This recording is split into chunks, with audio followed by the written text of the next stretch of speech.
Welcome to the Immigrant Entrepreneurs Show, where our mission is to inspire, impact, and influence other immigrant entrepreneurs to follow their dreams and create the future they want. My guest today has trained more than 50,000 professionals and has driven over $300 million in sales. He is the founder and CEO of the Sales Connection. Kayvon Kay, welcome to the show. Ali, thank you so much for having me. Absolutely. It's a pleasure having you on, Kayvon. Yes. Kayvon, your name, I know your name doesn't sound Canadian or American, so please tell us what your background is. It's it's a Persian descent. So my parents came from the home country of Iran. Were you born I was in, I was born in Canada. I see, So I'm when was first that? generation. First generation, okay. First So, generation, small town, grew up in a small steel town. Back in that day, racist. It was hard. As an immigrant child, it was definitely hard. A lot of racism, believe it or not, back then. And my dad and my mom did the best they could with the circumstances they had. amazing. I can Yeah. relate to that. So, Yeah. Kayvon, tell us what happened from there. You were born in small town Canada, and then what happened from there? Yeah, so born small town Canada, immediately shunned from the school system, from the just from the society. Right, they written me off as the ADD ADHD child. They said I had a learning disability, reading, writing, math, and communication. What was left? Phys ed, right? Like gym. So that definitely put you tell a 6-year-old child that they kind of they get raised a different way right away. The belief system changes, right? So I went through the whole elementary, high school system, even into university. It was just a struggle. It was painful. It was like every single day, it was a sale for me. Every day I was trying to fight my idea or fight why their vision of what they thought of me was incorrect. I used sports as an outlet. When I found myself in sports, it was my way of being able to give them back the middle finger by winning on, whether it was running down the football field and winning on the scoreboard, or racing down the ski hill. That was just my outlet, and I always knew that I was different. Like I always knew that, like, being a doctor, being an engineer, like going and doing the traditional business, working in corporate, like that was not for me. In fact, I'll never forget this day, right when I finally graduated university. So remember this. They said to me that I would never get out of grade 8 elementary school. They said I'd be in jail or working at the factory beside my dad. In high school, they said I would never get my GED. In university, my university, because I was special ed, they give you different resources. So they give you like a teacher, and I went to this special teacher and counselor, they call them, right, at the time. And she said, I have to be honest with you. If you were smart, you would leave the university right now. I wasn't there on a football scholarship. She said, I would leave right now. If it's not too late, you maybe can get a job at the factory, because that's the best you'll probably do in your life.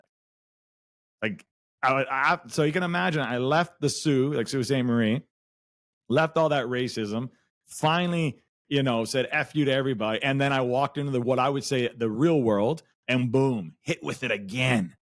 Oh, that was challenging. Needless to say, I got through university, got through it all. And the only reason I stuck through that is, as you might know with your parents, like, that's all my mom and dad wanted, the American dream. I come here, I just want my kids, please, my kids get educated, right? And I just knew that that's one of those things, like, if I didn't do it, it would have crushed them, right? So I fought 25 years. It took me of this 25 years. I look back and wasted at least 10 of those years doing the bullshit, go to school, the whole thing, right? I graduate. I get a job. My very first day, I'm like, yeah, I'm out of school's done. I'm free. It was Monday, Tuesday, it was Wednesday of the first week. I get done everything. It's about 1:00, done everything. And I said, hey boss, like, done everything you asked me for the week. I'm done. Like, what's up? What do you need me to do? He said, oh, well, just hang out at the desk and, wait and see if things come up. What do you mean wait to see if things come up? Like I'm done. May I go home? Like, can I go home early so I don't have to sit in traffic? Because like I'm done. And he said, no, no, no, no. You got to stay till 5. I said, oh, okay. I went to my desk and I wrote my resignation letter right then and there. I lasted 3 days in corporate, 3 days in an office. It was literally, I don't care. And I'm sorry. I don't care what anyone hears. This is my experience and this is who I am as a person. It was literally daycare and jail all over again. It was like being in school all over again. I have to ask when I got it was just ridiculous. And I was like, there's no way in hell I'm living my life like this. So I left and I got into became more of a outside sales rep. I worked for, I was the number one pharmaceutical rep for the largest company. And then from there, even when I'm not in the office, but you're still in the corporate world, you're always sniffing up someone's butt. You see the corporate, you just see the stupidity that's happening and you can't do anything about it. It was not for me. I was like, this is like, again, another playground for people who graduated school. This is not my world. So I jumped in online and I saw the online space and, here we are 15 years later, built the sales connection. We've done over $300 million in sales for our clients. I've trained now I think it's probably even over 50,000 sales reps. It taken over 200,000 book calls and worked with some of the industry's best and continuing to do so. Awesome. Before we get into the nitty gritty of sales and everything that has to do with sales, what do you guys do exactly? Do you train other sales professionals to become better at what they do? Our core offer now is basically you're going to come here and I'm going to train you. Either you're a sales professional and or you have your own business, you're a coach, consultant, expert, and you're selling your own offers over the phone. Specifically, we sell training for people who sell high ticket offers over the phone. You're going to come here. We're going to get you set up. Because I train so many sales reps, business owners also come to us for recruiting. They want us to recruit out of our, what I call it, our stable of winner sales reps. So they'll use us for those services as well. I see. And at what stage do people usually come to you, those sales professionals? Have they done sales? Are they? Yeah, we actually help. We have a couple programs, but we've helped people who've never been in sales in their lives and they want more freedom in their lives and they want to be able to make $10,000, $15,000, $20,000 a month working from the comfort of their home.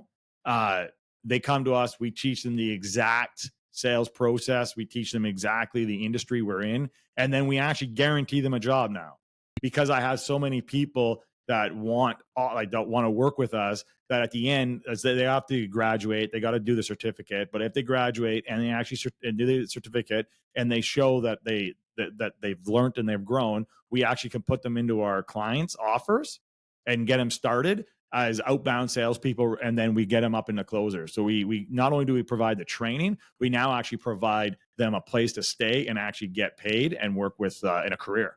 So it's fantastic. I see. So when you come across someone and now you need to identify who is a good salesperson and who is not. Number one question, is there such thing like you're talented as a salesperson and you're not? Or is it you're trained versus untrained? Yeah. So here's what I'll say: that the whole nature versus nurture, right? So are there born salespeople? 100%. They're 100%. You cannot deny that there are people who are more naturally born to be great salespeople.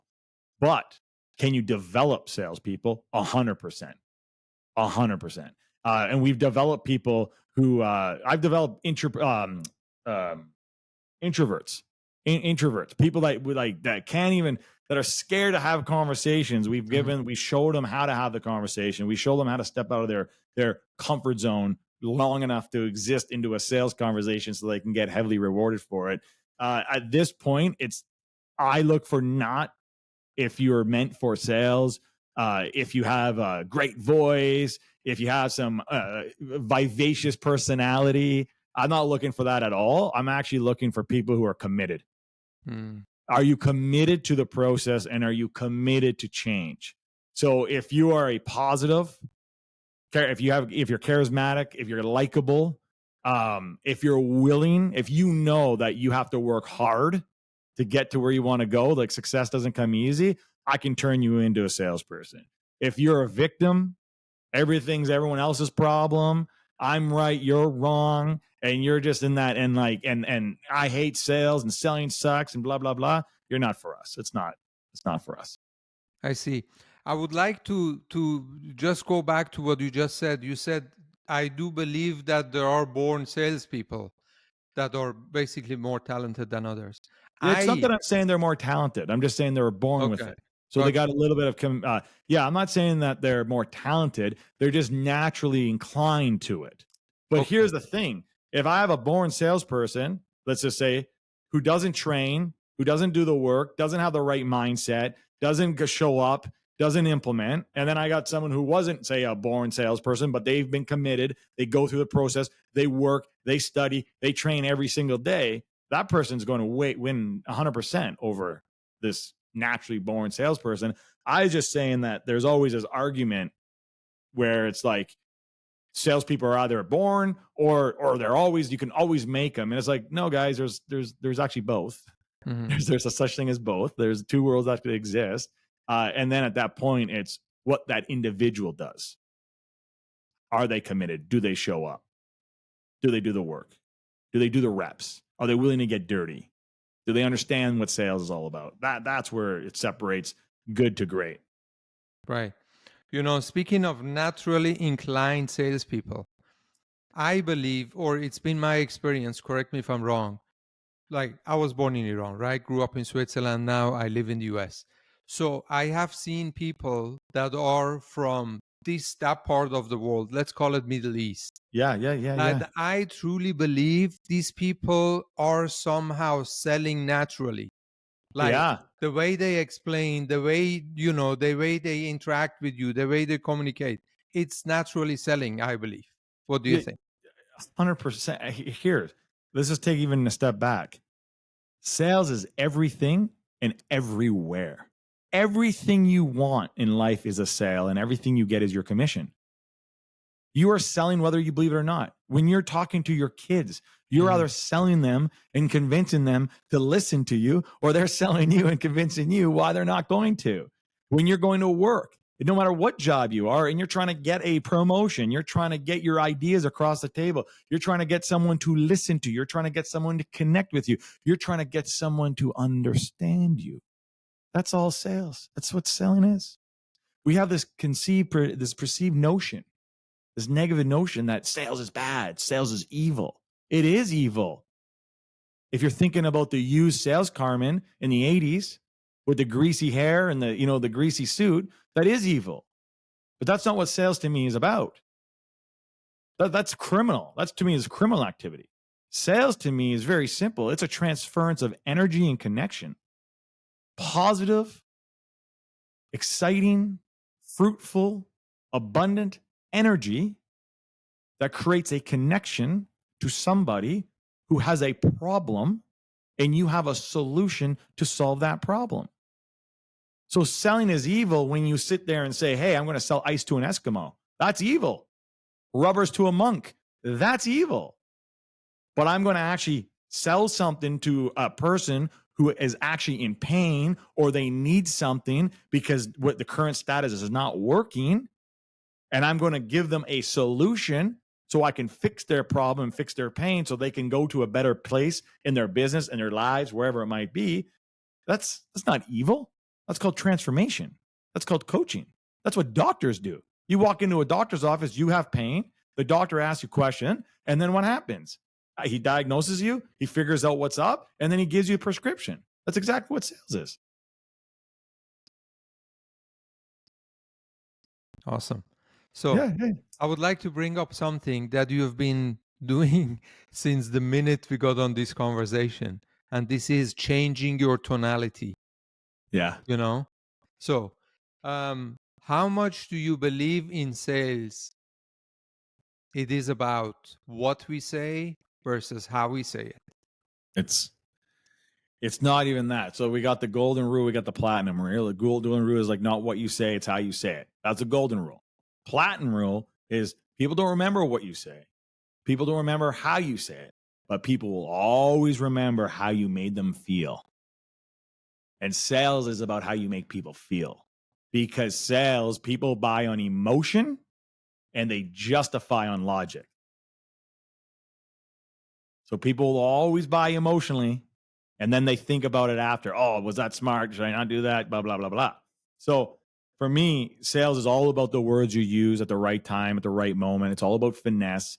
But in order to use the right words, in order for you to have the tonality, in order for you to make someone feel good emotionally, let's just say that, you have to do the number one thing that most salespeople don't do, and that's listen.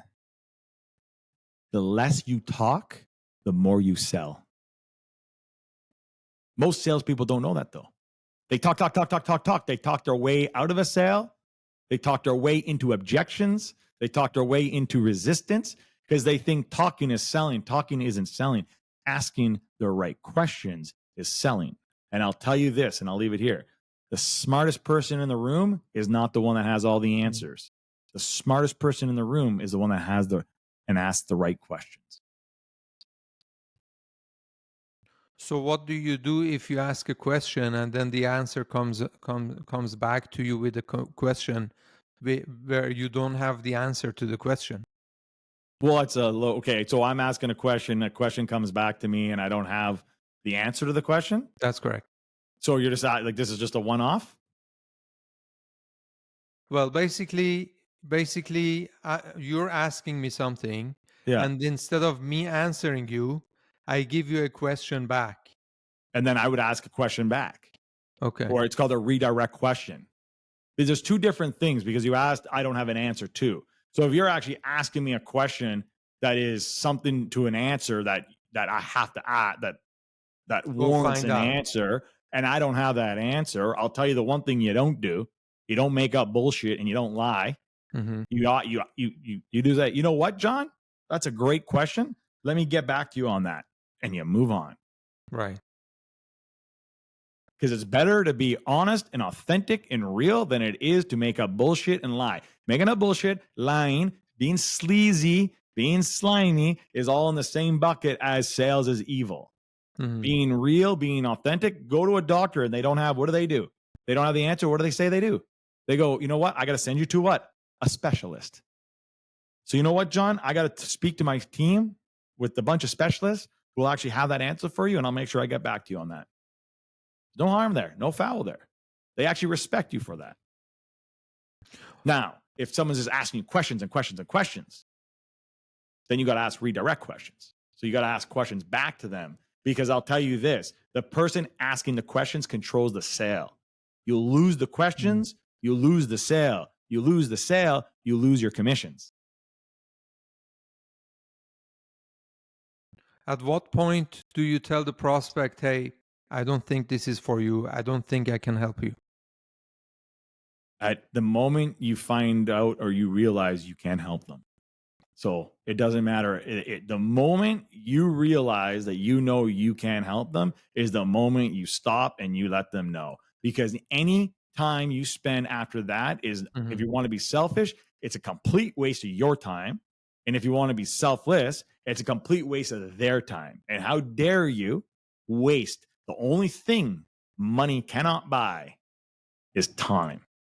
So I don't believe in wasting time, and I don't believe in wasting other people's time. So if I'm talking to someone and right away, I tell you right now, I had someone someone book a call with us this morning, and I read over their application. I looked at their website and right away knew 100% that we're not going to help them. I'm not interested in helping them. It's not what I want to do.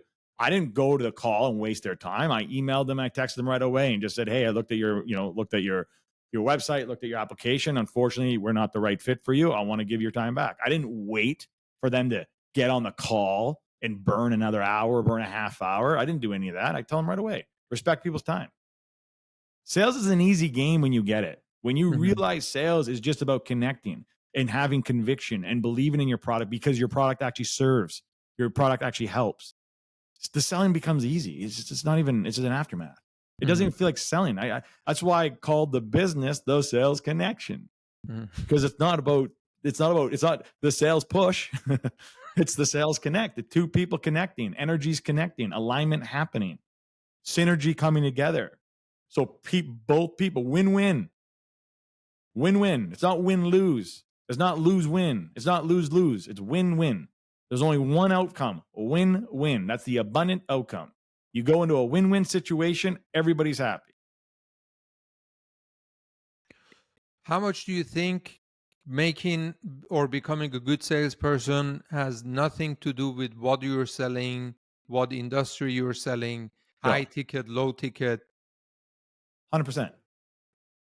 There's nothing like I've sold every different type of product. I've sold them all. And it doesn't matter what you're selling. What makes you a great salesperson is your day-to-day. I'll tell you this, not just activity, not just the product you're selling. It's your mindset. Your mindset. Mindset is everything in sales. Everything. Because your mindset will dictate your energy set. And your energy will dictate your results. Because you are a direct reflection of the results you get. So if you're getting objections, if you're getting resistance, say as a salesperson, it's because you have the same objections, the same insecurities, the same resistance as a buyer when you buy. You are projecting your own bullshit and your own insecurities onto the prospect, and that's why they're coming here. And people go, that's not true. They go, how do you know that? I go, very simple how I know that. Because I've trained, like I said, I've trained now over 100 different sales teams. We've done over 300 million a year. And tell me this, you have the same offer, same marketing, same leads, two different salespeople. One salesperson always gets the one objection. I need to think about it. I have a team of 8 other people. Never get, I need to think about it. Never one of them get, I need to think about it. What? All the leads just randomly landed on that salesperson's call? And all the, I need to think, no.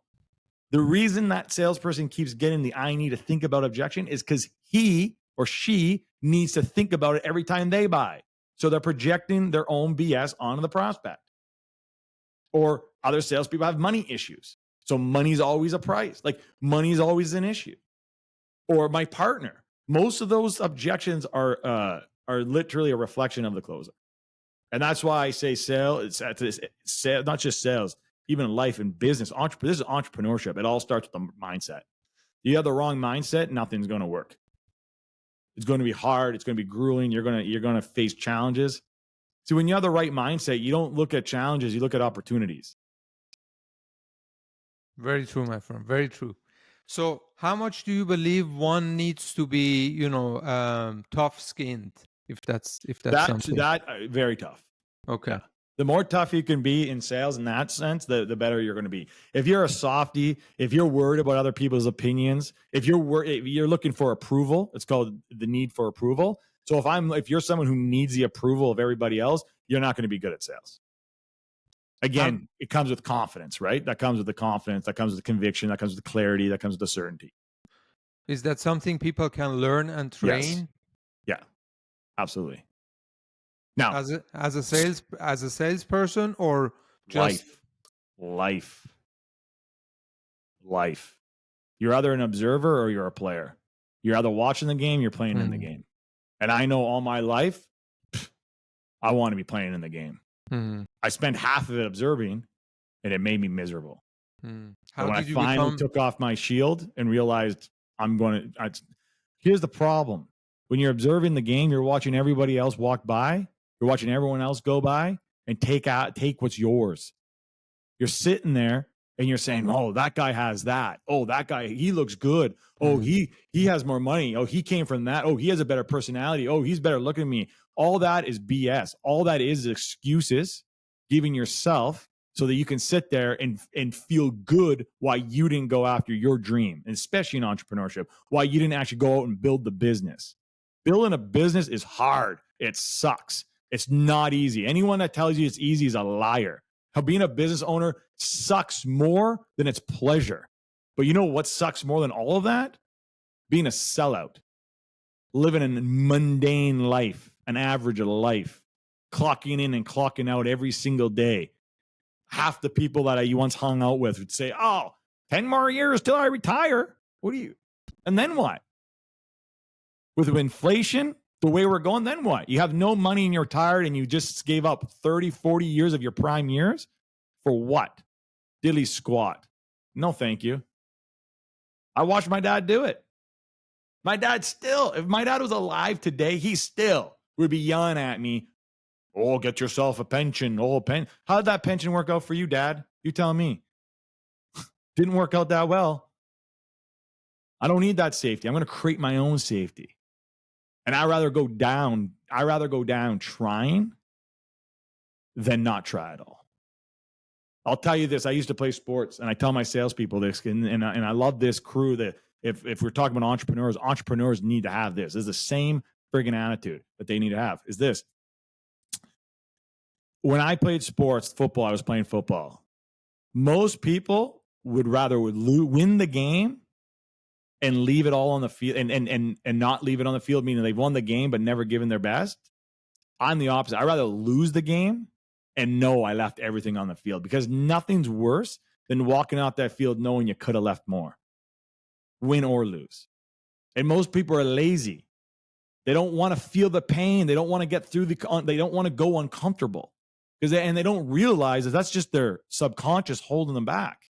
The fear is real, but it doesn't need to own you. You don't need to have the fear control you. It's the ones that let fear control them that get pinned down. They get pinned down. Their dreams get pinned down. Their opportunities get pinned down. They never actually grow because they're not actually willing to expand. And in order to expand, you have to get uncomfortable. You have to get angry. You have to get hurt. You have to fall and get cut. You're going to get hit. You're going to get bruised. Things are going to happen. It's just life. But again, my famous quote from Rocky, it's not how many times you get hit and get knocked down. It's how many times you get hit and get knocked down and get back up. But that takes commitment. And that takes what you just said, some tough skin. Absolutely. And I also believe a lot of people don't want to take the shots because fear of rejection. Well, yeah, fear of rejection, fear of failure, imposter syndrome, fear of being exposed, all of those things. But the difference is, I don't care what anybody says. I'm a firm believer. Even Elon Musk, I'll say this. He wakes up every day, he has fear. Every day, these people we look up to, you think they're fearless? They're not. They're not fearless. They act and they operate fearlessly because they don't let the fear that they do have hold them back, because they know that the fear that they have does not serve them, does not serve their dreams, does not serve their purpose, does not serve their mission, and most importantly, does not serve their vision. And when your vision is so clear and you know exactly where you want to go, you don't have time for your fear, your insecurities, your fear of failure, your fear of not being good, your fear of looking bad, your fear of imposter syndrome, all that crap that nobody gives a shit about actually at all. You have no time for that, because all that does is hold you back from the one thing you want. Listen, if I had no idea what you do and I was listening to you, I'm sure many people who listen to this feel the same. I would say this guy is a motivational speaker and a life coach. Yeah, one of the good ones. Yeah. Well, I don't, I'll tell you this is I don't do motivation. I don't do life coaching. I am motivation. I am life coaching, meaning I'm a student of this craft. Mm-hmm. I know, again, just with my career of 25 years in sales and working with so many sales reps, all different ages, all walks of lives, the one thing that separates them and the one thing that holds them back is the same thing, which is themselves, which is their own internal shit. So I know that if I can actually transform a salesperson from within, then the product you're selling, the script you're using, the colors, the branding, none of that shit actually matters if the one thing is broken in the inside. Kayvon, I'm going back to what you said. You were an observer for a long time and then you became a player. How does one go from observing to playing the game? Take the fucking leap. Sorry about the language. Just take the leap. Take the freaking leap for once in your life. So many people sit, I just said, they sit at the edge. They sit at the edge of that mountain, not realizing that the fear is there and it's there to protect you. It's actually there to save you from jumping. If you could control that fear, It wouldn't be there to save you. It wouldn't be safe, but you can't. It's there to save you. You need to not let that stop you from jumping, because what happens is we sit at the edge of that mountain. We look at the promised land. We see this person fly by. We see that person fly by. We see all our dreams 10 feet in front of us. We want to reach out and grab them, but we haven't done the one thing we need to do, which is just take the leap.